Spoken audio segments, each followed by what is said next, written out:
une nouvelle aventure. On vous embarque avec nous à la découverte du Parc National des Écrins pour vous parler de la marque Esprit Parc National. Allez, c'est parti! On commence cette première journée par une petite randonnée. Les paysages sont déjà magnifiques. Tout autour de nous, c'est la montagne et on va avoir un petit peu de dénivelé. Nous ici, on a un GR qui fait le tour du massif des Écrins, ce qu'on appelle le grand tour des Écrins. Alors ce GR, hein, c'est, je pense, le monument de notre région. C'est un itinéraire où tu vas faire vraiment le tour de tout notre massif, hein, et ce qui fait que tu vas découvrir toutes les vallées qui sont adjacentes au parc et à la zone cœur du parc.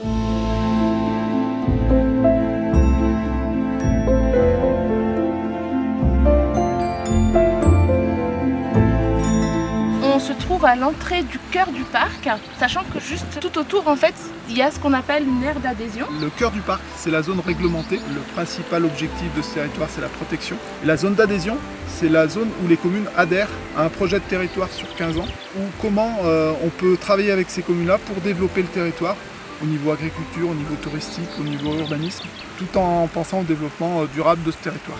Notre objectif, nos missions, c'est de faire que cet espace, ce massif des Écrins là, reste un espace préservé, voilà, où les activités humaines sont peu intenses, voilà, où les activités classiques continuent à s'exercer, comme l'alpinisme, la randonnée, et où quelques activités économiques comme le pastoralisme, enfin l'agriculture et l'exploitation de la forêt perdurent, tout en cohabitant de façon la plus respectable avec l'environnement. Voilà. D'accord. Le principe de base, j'ai envie de dire, c'est de laisser l'endroit tel que nous on l'a trouvé pour que les gens qui vont venir derrière puissent aussi en profiter. Je passe quelque part, hein, et je laisse pas de traces derrière moi.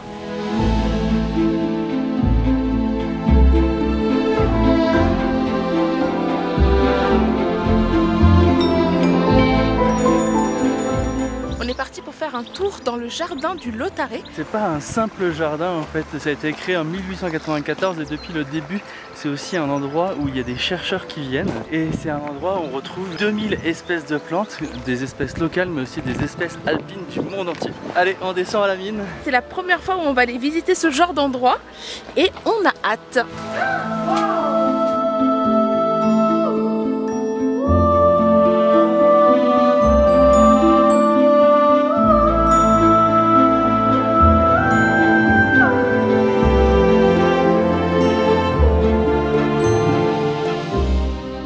Ma mère est originaire d'ici et je suis très attachée au parc des Écrins. La marque Esprit Parc, c'est un état d'esprit avant tout, une façon de vivre. Et en fait, adhérer à la marque, c'est un peu faire partie d'une famille. Ça rassemble des gens qui mettent en œuvre des façons de vivre et qui ont les mêmes valeurs. Ça me paraissait naturel d'être dans une démarche éco-responsable d'une part et proche de la nature de l'autre. On ne fait pas ça pour avoir plus de clients ou gagner plus d'argent, c'est tout simplement pour être en phase avec nos convictions et de transmettre quelque chose à nos alpinistes qui viennent nous voir.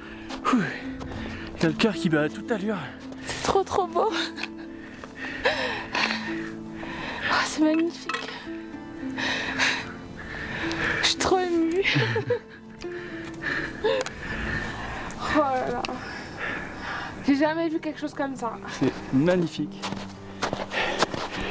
Et ça rend encore plus triste de savoir que ça va disparaître à cause du réchauffement climatique. On n'a aucun intérêt ni aucune envie de dégrader ce qu'il y a autour de nous. Donc on y fait particulièrement attention. La marque, elle essaye de valoriser les produits qu'on utilise essentiellement et la façon dont on travaille. Donc il y avait toute une partie qui correspondait au bâtiment. Ils ont essayé de travailler avec des bois locaux. C'est pareil pour l'énergie, de vraiment utiliser le soleil. L'eau chaude est chauffée aussi par le soleil. Et puis la valorisation des produits un peu locaux, bio. Tout doit être, j'allais dire, respecté et encouragé et préservé. En fait, on n'est que de passage, on est là pour faire le mieux possible et transmettre la vigne aux futures générations. Alors moi, je suis ravi, à notre toute petite échelle, de pouvoir transmettre ça et d'y participer, voilà, modestement. La pluie vient d'arriver. Ça tape.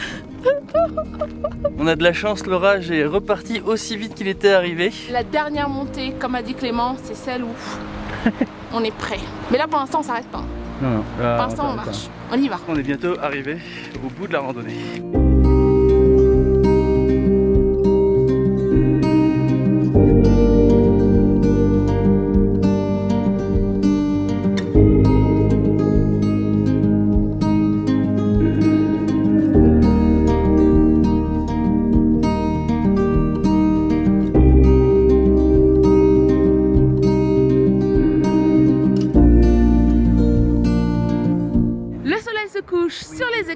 c'est déjà la fin de notre voyage ici. Et nous, du coup, on va rentrer en Bretagne et on vous dit à bientôt.